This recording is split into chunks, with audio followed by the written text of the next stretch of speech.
7 penyebab warung makan sepi dilihat dari sudut pandang menu makanannya.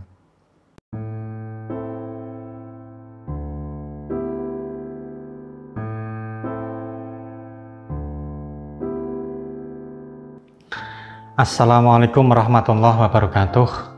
Salam bahagia, semoga hanya kebaikan yang selalu menyertai kita semua, para pejuang dagang. Amin, amin ya rabbal alamin.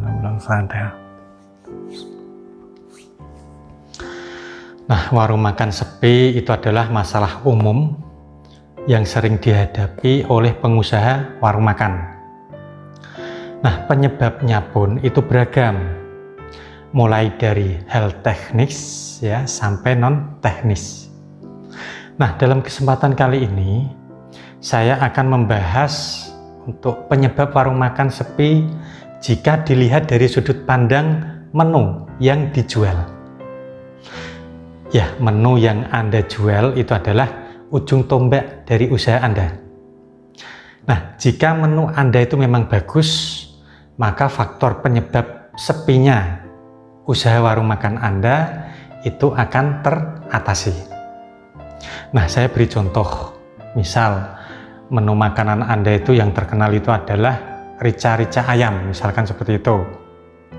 Dan memang itu sangat terkenal enaknya, maka meskipun tempat Anda itu di pelosok ya, dan buka dan tutupnya itu tidak teratur, dan Anda tidak memperhatikan penampilan Anda, maka orang-orang itu tidak akan peduli dengan semua itu. Mereka hanya peduli dengan masakan rica-rica yang enak. Nah, oleh karena itu menu makanan itu bisa dikatakanlah ujung tombak sukses tidaknya usaha Anda, atau rame tidaknya satu warung makan. Nah, berikut ini adalah beberapa penyebab warung makan itu sepi jika dilihat dari sudut pandang menu makanannya. Nah, yang pertama itu adalah tidak enak secara umum. Nah, selera itu memang relatif. Dengan menu yang sama, satu orang itu bisa mengatakan enak, dan sementara orang yang lain itu mengatakan tidak enak. Nah, namun di sini yang saya maksudkan itu adalah yang sifatnya itu sangat umum, orang yang tidak suka. Ya, seperti keasinan lah, misalkan seperti itu, atau makanan yang sangat pedas ya, tapi tidak pada tempatnya. Nah, di situ Anda harus menghindari model menu yang tidak enak secara umum ini. Terus kemudian yang kedua itu adalah tidak fresh. Misal sisa menu makanan kemarin yang 1 hari yang lalu Anda jual lagi, dan rasanya itu akan sangat berbeda. Nah, dengan begitu pembeli itu akan kecewa ya, tidak mau datang lagi ke tempat warung Anda. Terus kemudian yang ketiga itu adalah menu yang tidak bervariasi. Ya, karena ini tuh sifatnya warung makan ya, maka menu Anda itu harus bervariasi atau banyak pilihan.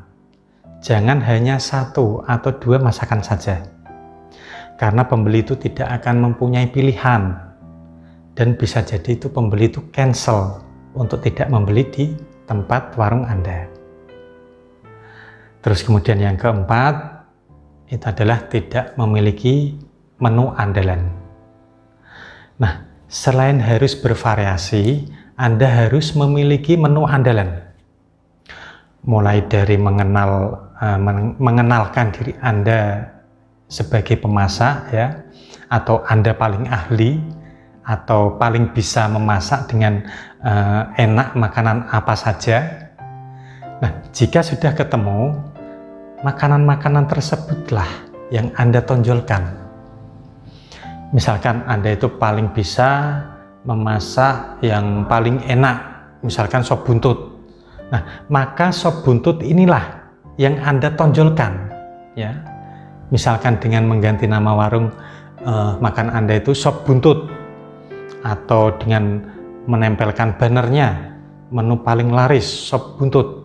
ya, atau cara-cara yang lainnya agar pembeli itu tahu ya menu andalan Anda.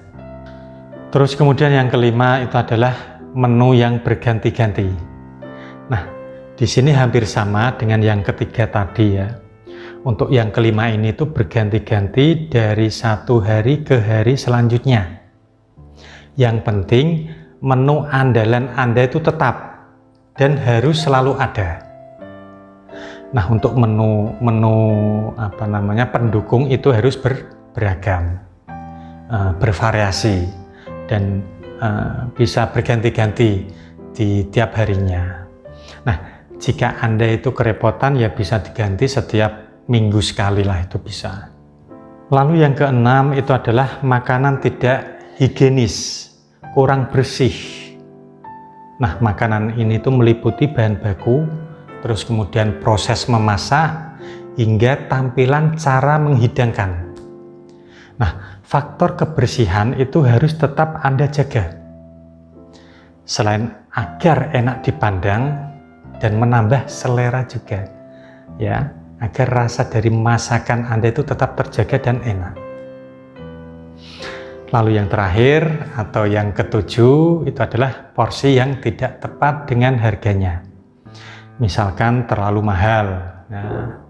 Nah, kalau terlalu murah sih saya rasa malah tidak masalah.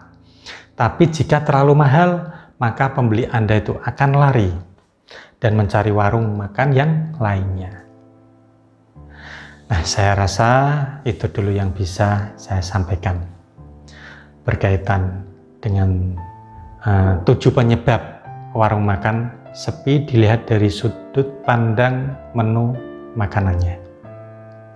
Nah, jika ada pertanyaan silahkan Anda bisa tanyakan langsung kepada saya ataupun menghubungi sama Mas Adi, asisten saya. Untuk nomor kontaknya sudah ada dalam deskripsi video ini. Oh ya, satu lagi, jika Anda belum subscribe channel Pakar Pengelarisan ini, maka segeralah untuk subscribe. Aktifkan tombol loncengnya agar Anda itu tidak ketinggalan untuk video selanjutnya. Nah, saya Baramdoni pamit undur diri. Wallahul muwaffiq ila aqwamit thoriq. Wassalamualaikum warahmatullahi wabarakatuh.